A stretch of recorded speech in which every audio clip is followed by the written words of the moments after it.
Certainly, this wasn't something that we were taught at university.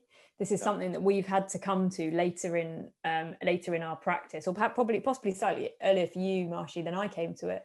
But this idea that actually, I think in clinical psychology, this is the fundamental bread and butter of what they do, and what they're taught is around how do you formulate. And it's not something that historically we've been taught in sports psychology, but it is something that I think is absolutely fundamental to our practice. And now I can't imagine how we'd go about doing our practice without it around. So understanding how is your practice informed by theory, and I think formulation provides you a way of being able to do that really nicely and then inform the practice that you do. Your job obviously then is to take that practice, and as we talked about in session 1, at times be creative with that, but this is the way that you can link those two together.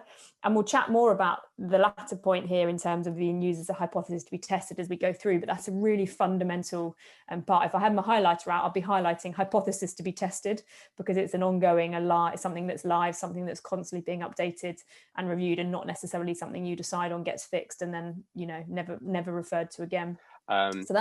And look, when we talk about formulation, we aren't talking about the formulas that get put together, but it is a helpful way to consider it, because if you think about it of lots of different beakers full of information, the idea of a team formulation is putting all that into a pot together, and then we're trying to come out with what is one particular solution or one or two ways of working that are then going to most effectively support the athlete that's in front of them.